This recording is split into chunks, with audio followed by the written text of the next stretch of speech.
Hey, this is Maximo and welcome to Maximo's Travels, a vlog for the mature and discerning traveller.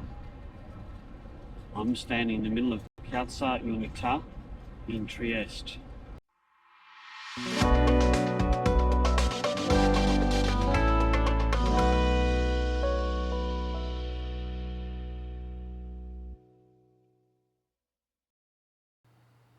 Hey everybody, this video has been awfully hard to do.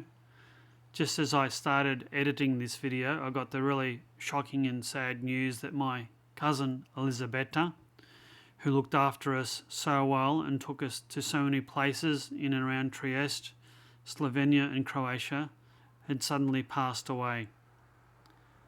Thanks Elisabetta for being a perfect host and all that you've done for us. You'll be sadly missed, and I dedicate this episode to your life and memory. We stayed 6 nights in Trieste and stayed at the Urban Hotel. I'll be doing a separate view of this shortly.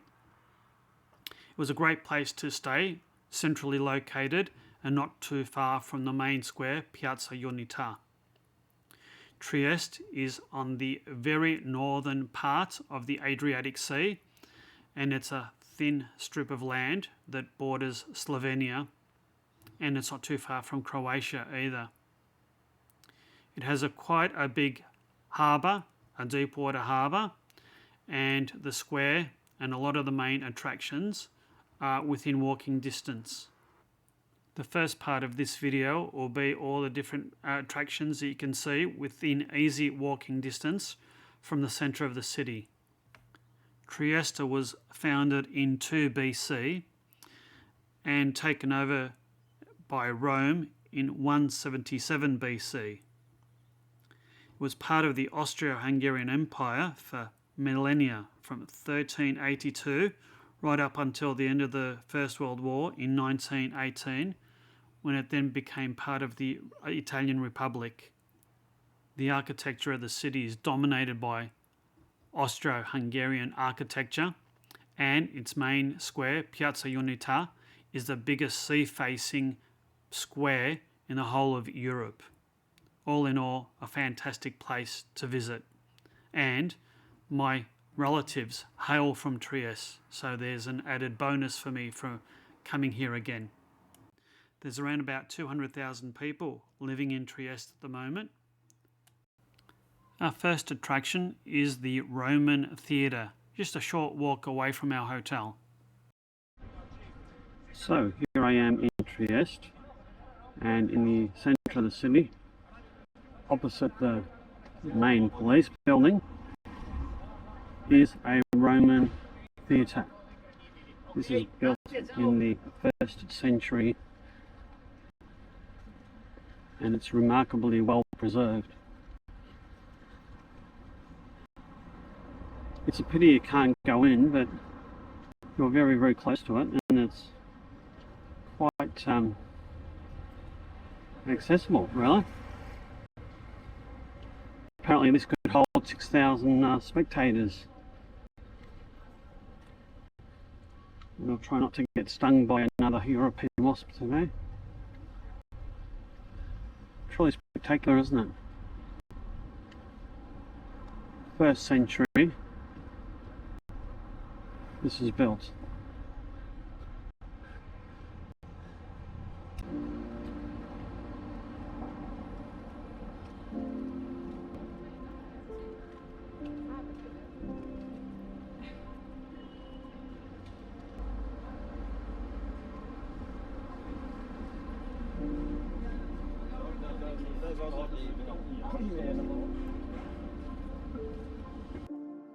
A short walk from the Roman Theatre is a Serbian Orthodox church.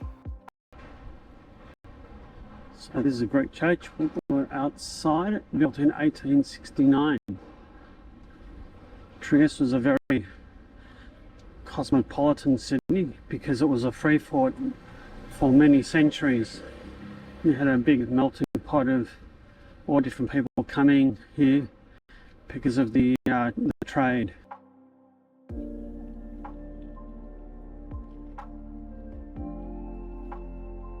third attraction is Trieste's Grand Canal. And something special in Trieste.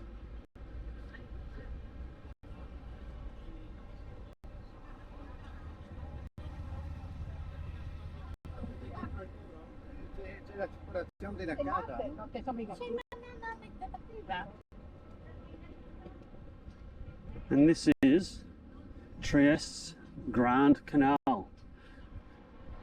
Just like in Venice, except they have one big one and not many little ones. So that's the Grand Canal. Crossed by quite a few bridges, and a bit further in the distance there'll be some boats that you can't quite see, but we'll get to in a short while.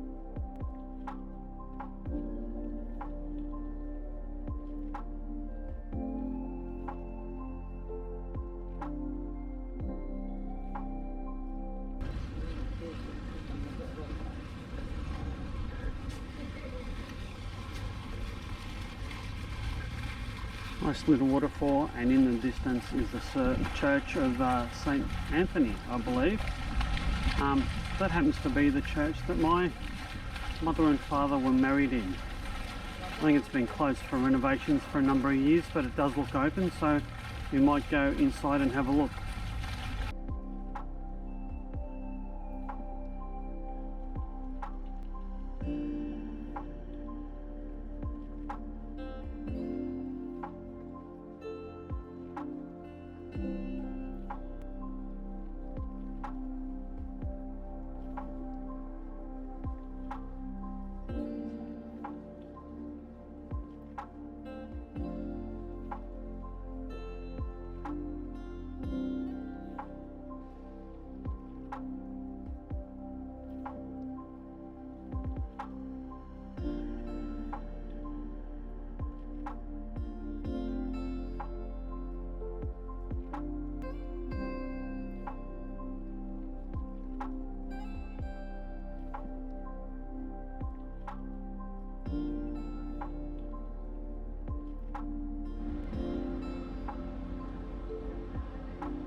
Nice big square.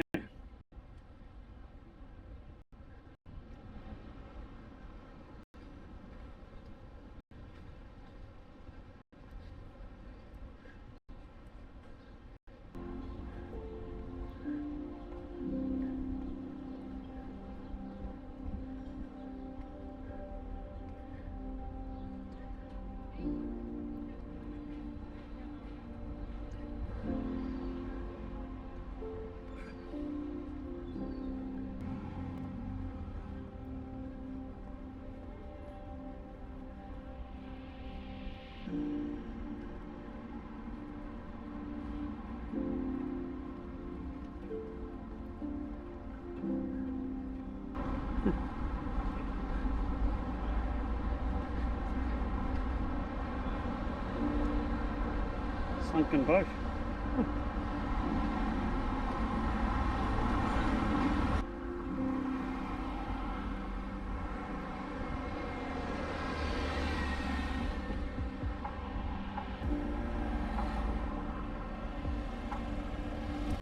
And this is the start of the Grand Canal. Not very impressive, but anyway, it is a canal. And this is the Adriatic Sea and passenger terminals. Let's take a bit of a walk, shall we? Very impressive place, Trieste. Very grand buildings, built in the 1800s on the back of the wealth of the Austro-Hungarian Empire, and the city's status as a free port.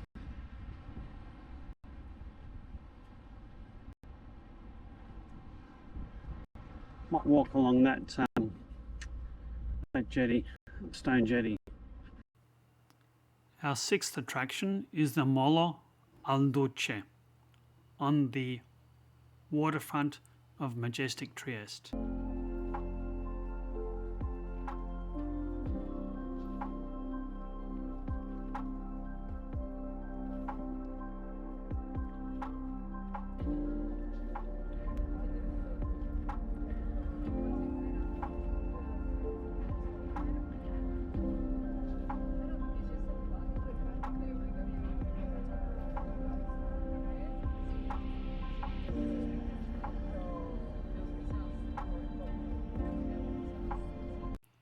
I then made my way from the waterfront uphill all to the way to the Cathedral of San Giusto.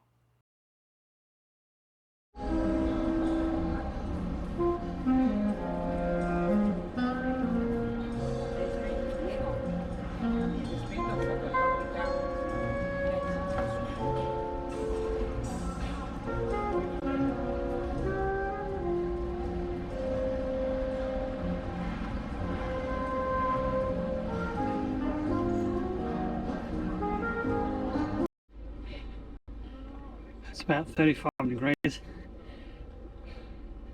and I've walked uphill for at least a kilometre. This better be worth it. It's killing me. Whoa. So what have we here?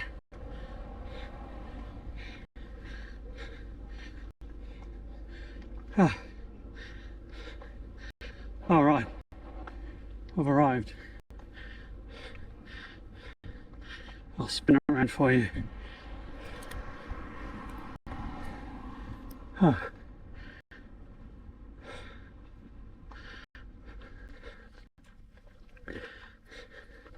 So this is the, oh boy,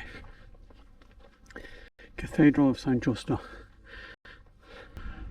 Oh, let's go inside. That might have been a cooler way down, or up I should say.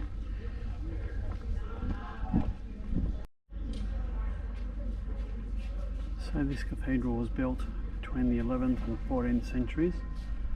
It's actually right near a fort that you can see the end of, and on the ruins of an old Roman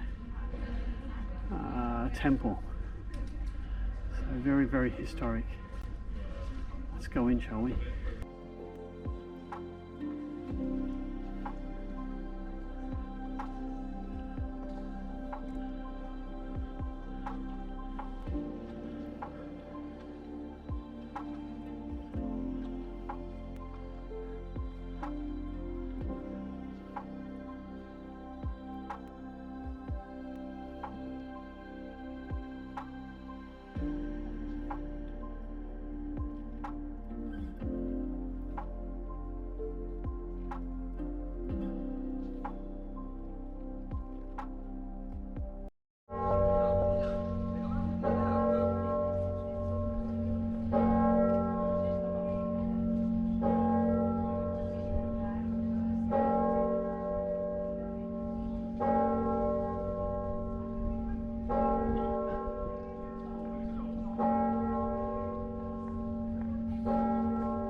Right next door to the cathedral is the Roman ruins and columns. So that is the Castle of San Giusto. Right behind me is the Cathedral of San Giusto, so very, very close. And what we have here is Roman ruins. This is an old Roman temple built in around the 1st century AD, and that is the Castello di San Giusto, which I'm about to head into.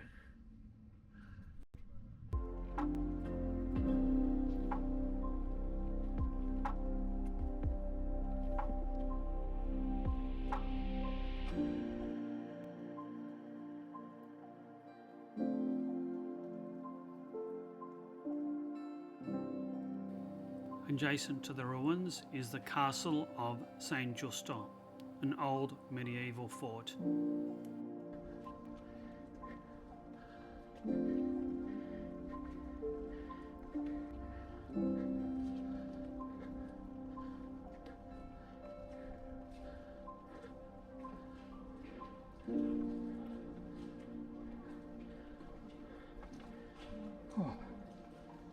Oh, it's a bit cool here, thank goodness.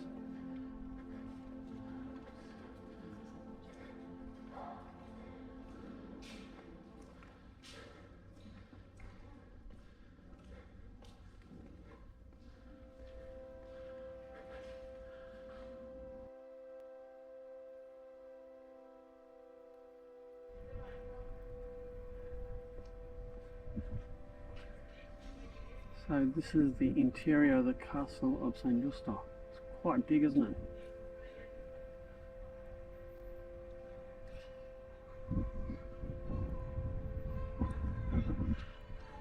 So let's go for a walk around. Clearly they're setting up some sort of concert here on Saturday, I think. I'm sure the weather's going to be nice and warm. So let's have a look around here, shall we? So we're in the Lapidarium, which, from what I understand, is a collection of underground rooms with inscriptions in stone. I don't think this slide is doing it very much justice, but anyway. At least let's scroll down here.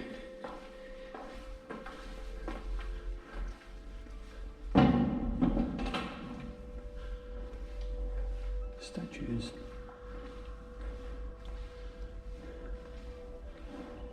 And inscriptions.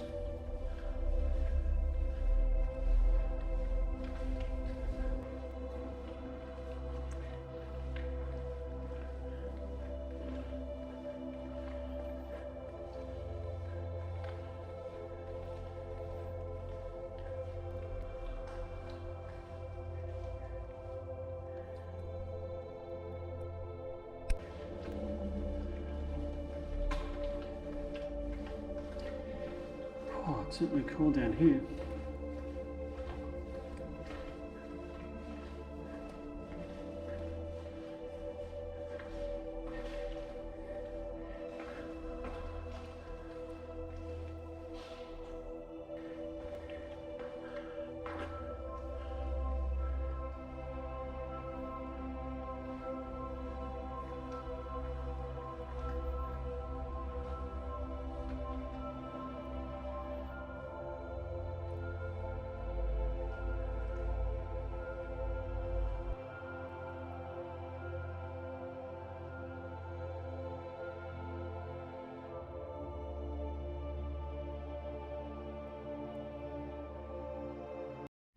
So I'm standing on the bastion of San Giusto Castle. This is probably the highest point in the castle and offers fantastic views of Trieste. Now unfortunately, because of the bushfires, visibility is very, very poor, and there's quite a pungent smoky odour in the air. But this gives you a fantastic view of a very smoky Trieste. It's surrounded by hills on all sides and the ocean. So that's the view of the top of the castle walls. And we'll just have a look and walk this way. And we should get a view of the harbour, the Adriatic Sea, and also San Giusto Cathedral. Looks like there's a better view over that side, so I'll head over there slowly.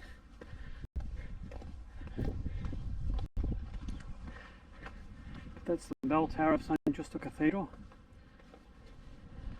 and that is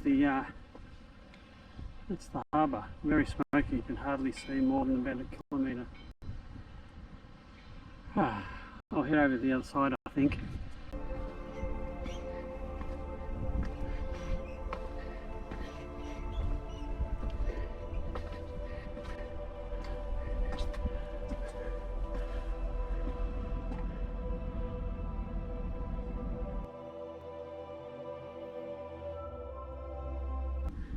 So, standing on the round bastion. This is probably quite a prominent feature of Trieste. It's visible from miles around, and that is a partial view of the Adriatic because the smoke haze is really bad at the moment.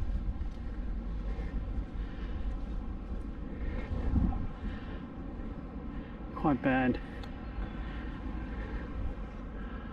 I might go up there.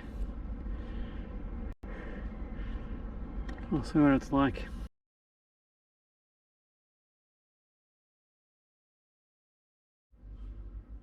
We are in the armory of the Castello di San Giusto, and all the statues and stuff date back to the 14th century here. All the old kings of the Habsburg Empire. Nice balcony.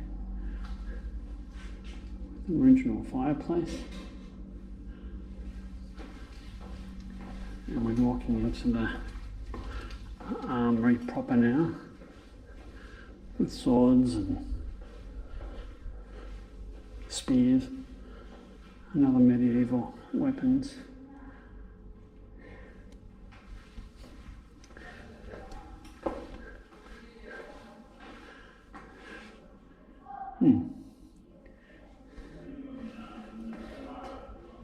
Seems like a very narrow staircase down.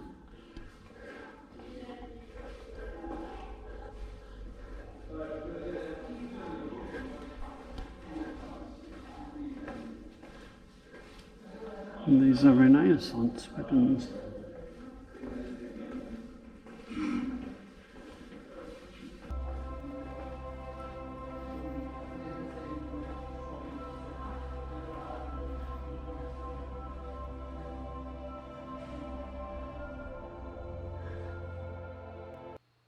A short walk down the hill finds us at the Roman era Riccardo's Arch.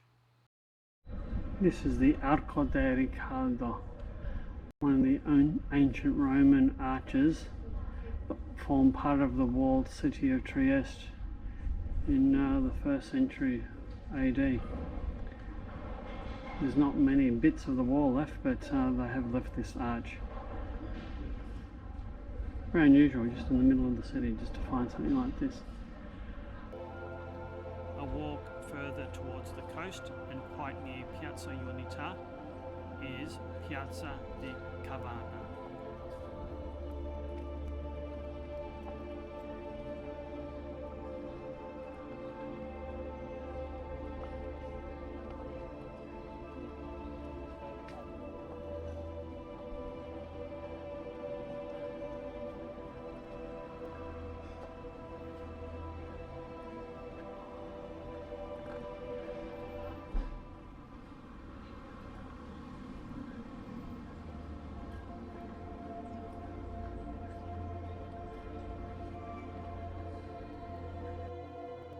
Piazza Unita is the central focus point in Trieste.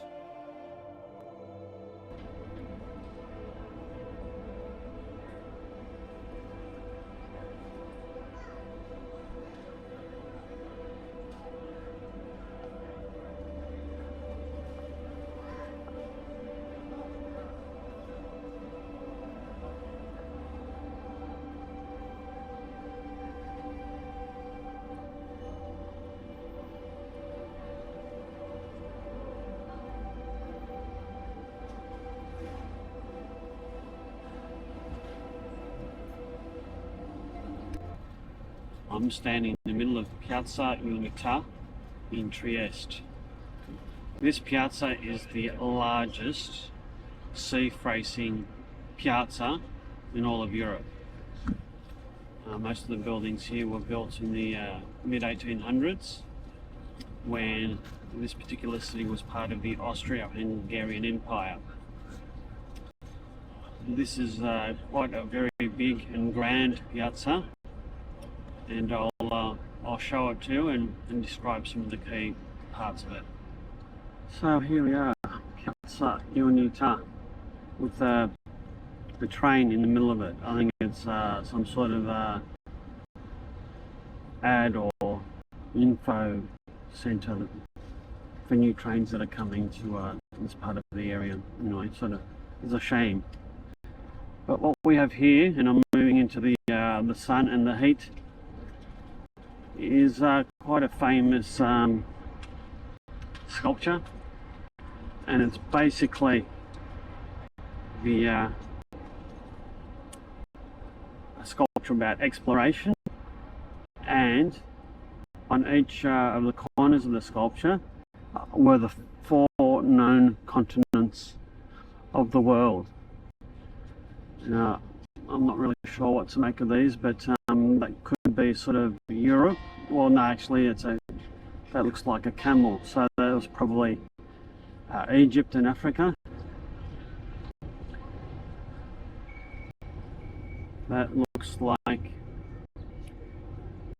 it's someone from European, judging by the clothes.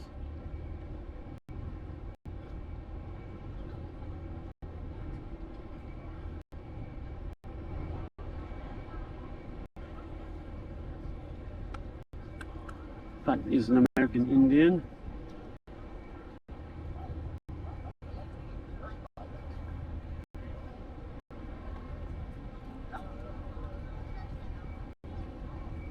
And difficult to say. I think it's black marble, so it could be Africa. And on the top of the statue, there's like boxes. It's and people ready to depart and explore other parts of the world. And in the middle, which should be a fountain, but I don't think it's working because there's probably water restrictions at the moment. I believe that may be Neptune, god of the sea.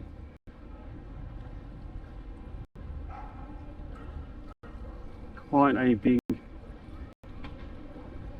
piazza or square full of bars, and these are all different buildings. The one in front of us is the Palazzo del Governo, or the government palace, and that is adorned with really nice mosaics. It's so intricate. This building here in front of us was it's an insurance company, Assicurazione Generale. This building, I think it was also a government building, and you've got other buildings, not sure what that was. Doesn't really say what that was. And the one on the end was the head office of Lloyd Triestino, which was a very big shipping company. And I'm not sure that you can see, but this is actually lit up at night. The whole square is lit up at night. There's lights embedded in some of the stones, and it looks quite spectacular. So walking to the water, I mean, these buildings are spectacular. These are world class. They'd be individually and collectively. Any city would be proud to have these buildings, and these were built all in about the same time, and that's the height of the wealth of this city. In the 1850s, Trieste was a free port, in a very, very big shipping and maritime port, and was basically melting pot for shipping into the Austro-Hungarian Empire.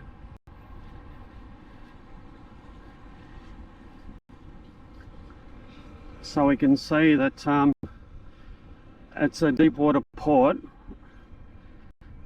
right at the end of this piazza, and so these two columns are dedicated to the fallen of World War, I think it's World War One.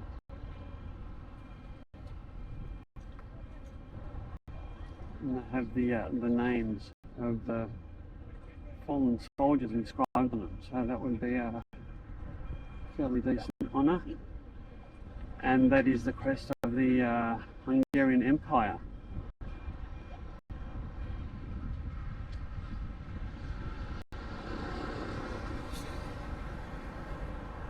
And there's another one over there, so you probably can't see, but it is purple.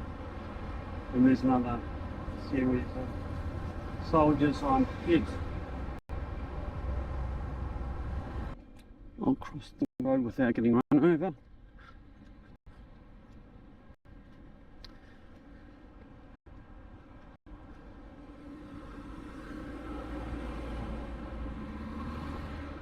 And it's a little bit noisy, the traffic, but that is the Piazza Unita.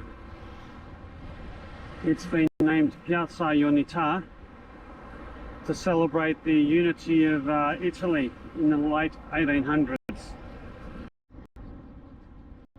This is the harbour right opposite Piazza Unita. It's quite spectacular, really. And that is the main terminal that cruise ships actually pull up to. So this is really, really deep water. It's quite a great deep water port, and you can see in the distance one of the cruise ships that was docked here yesterday. I've got a photo of it, I believe. It's sailing away, so it's quite unique, this port. It's such a deep water port with excellent access, and some of the smoke haze that was hanging around for a few days is gone, so the views are much better today than they have been for quite a few days. And in the middle of the bay there is a Russian oligarch's ship that's been impounded by the Italian authorities, and it's been there for a number of months. It's probably likely to be there until the war with Ukraine is over, I would suspect.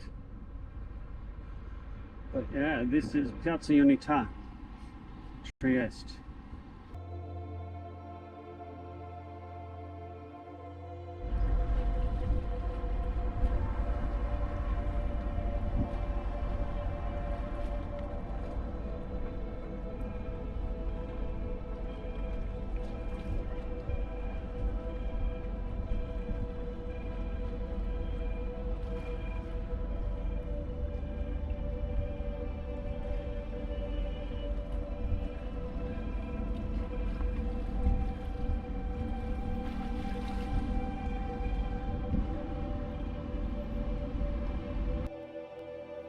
I then made my way to Piazza della Borsa via Piazza Unita. And if there's one or two things I could say about Trieste is, especially in summer, it's the cafe culture, the consistency of the weather. I mean, this has been quite a significant heat wave, but just the cafe culture, the piazzas, there's large and small piazzas everywhere, and everywhere there's a piazza there's a restaurant or bar serving great coffee, ice cold beer, high-end shops, but it has a different feel to most Italian cities. It has more of a more orderly German sort of Austrian feel about the city. That's probably due to its heritage of being ruled by the Austro-Hungarian Empire for about 800 years until basically the end of the First World War.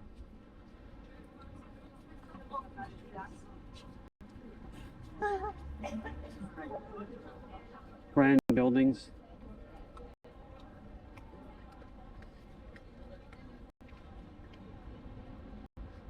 Churches of all denominations. There's an Anglican church, a Greek Orthodox church, a Serbian Orthodox church, obviously Catholic churches everywhere.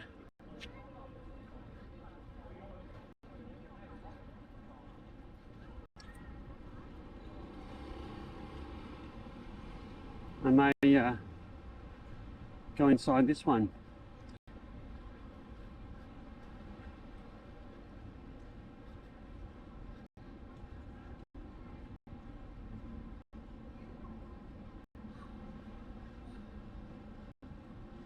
This is the old I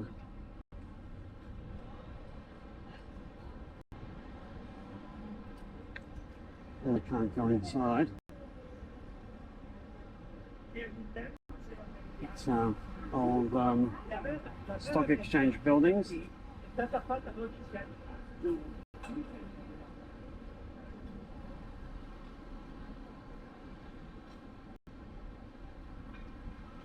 It's a Borsa, which is basically the exchange.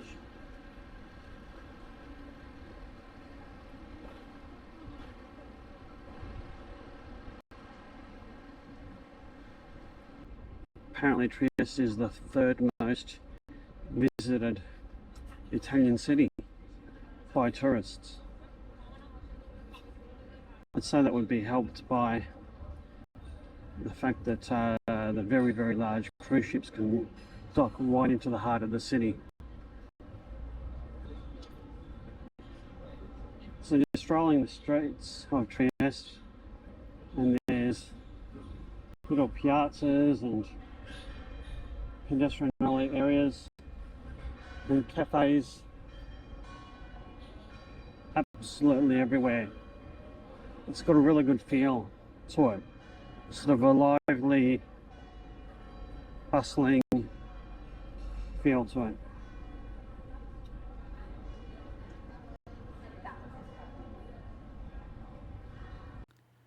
The next attraction was visited by car. It was about a 15-minute drive from the centre of Trieste.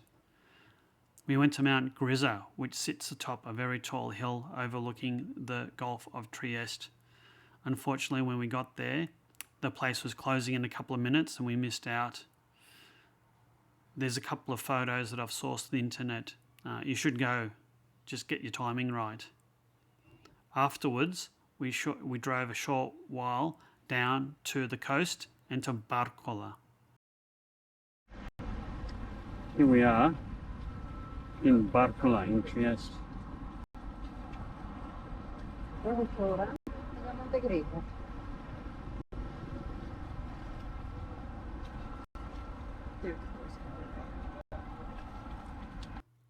A 15-minute drive to the other side of Trieste Harbour is Moggia. There you'll find a fantastic panoramic viewpoint and also the ancient basilica.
So this is the old church in Wooja, just outside of Trieste. This was built in 1807. Quite a nice church, really simple, and you can see that it's right on top of the hill, as was the way of many hills in Italy. The highest point of the land, they sort of built a church on there. It's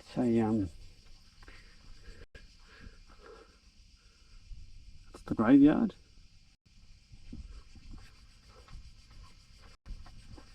And we can see the vistas of Trieste in the distance. It is as hot as Hades, so seek shelter in the air-conditioned car, I think. Our next stop was the Panoramic Lookout, built on the Napoleonic Road. We did this at night, and it afforded us really nice views of Trieste at night. Quite spectacular, hampered somewhat by all the smoke haze from the bushfires. It was just below the Mount Grisa sanctuary. Our next stop was Miramare Castle. This is on a small peninsula, about a 15-minute drive outside of Trieste, also accessible by bus. This is a really nice place to come, with extensive gardens and a really nice interior to have a look at. Also has a nice cafe on site where you can have a nice coffee and cake. There's a legend that all the people that sleep in this castle end up dying a violent death. Oh. This is built by Maximilian in 1850s, and he and his wife went to Mexico, and he became Emperor of Mexico, and I think he was killed there in a violent revolt.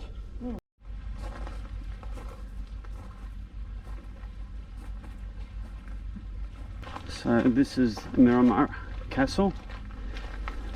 It's on a small peninsula right on the coast in Trieste. Not a bad view.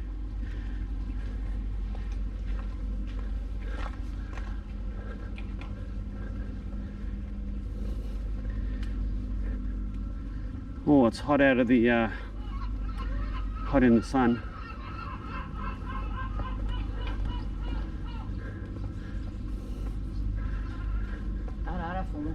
Yeah.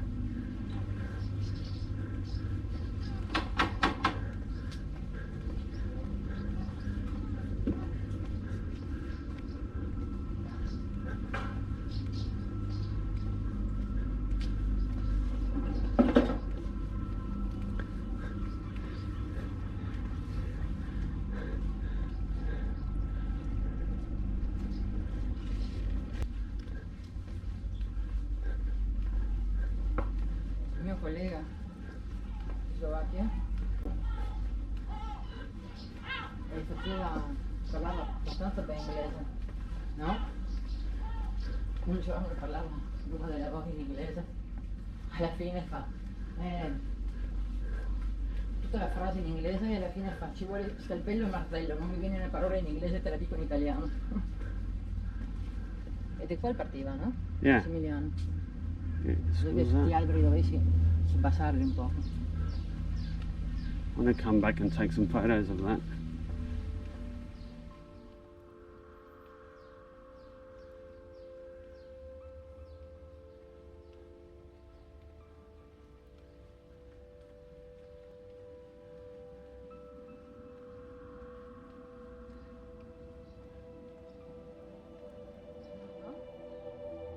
Voglio fare un video dei giardini. Yeah.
tutto giardinetti. Yeah, yeah.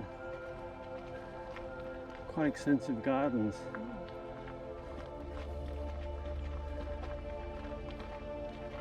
Nice and cool in the shade.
The last time I was at Miramare Castle was 1983.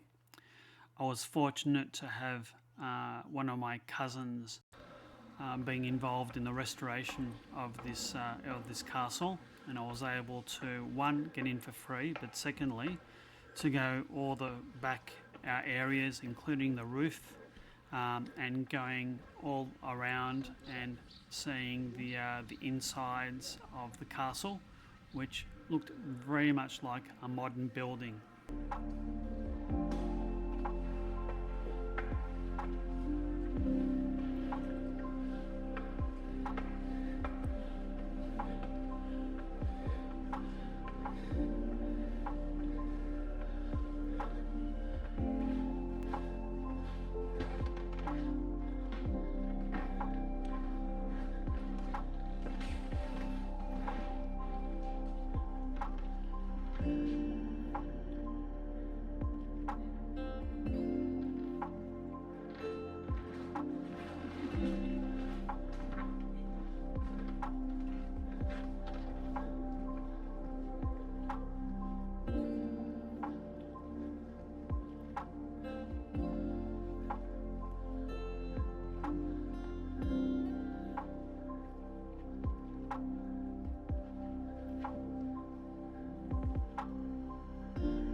The last attraction we visited was the Grotta Gigante.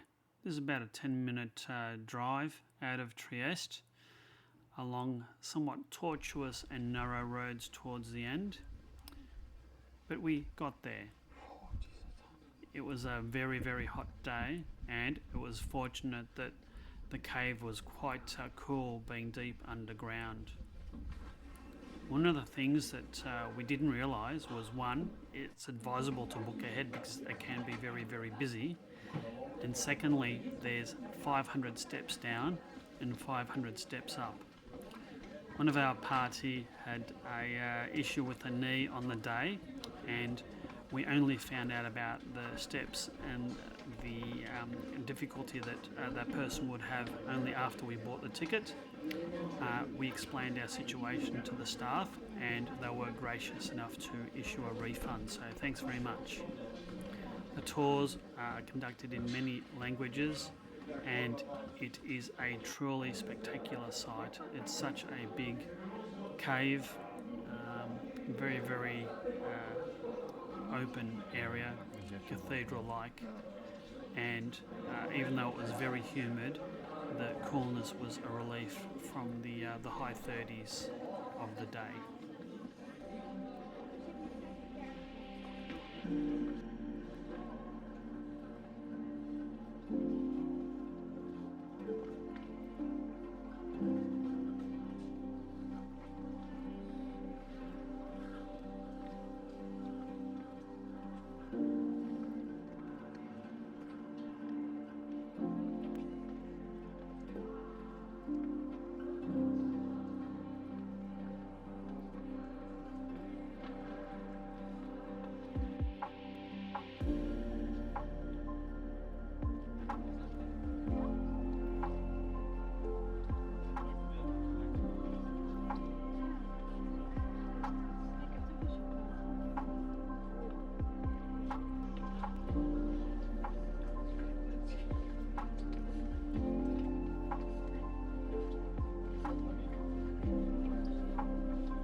Trieste was a fantastic place to visit, not only because I have family roots there, and was really looked after my cousin Elisabetta, who will be sadly missed, but it was a great place to be based.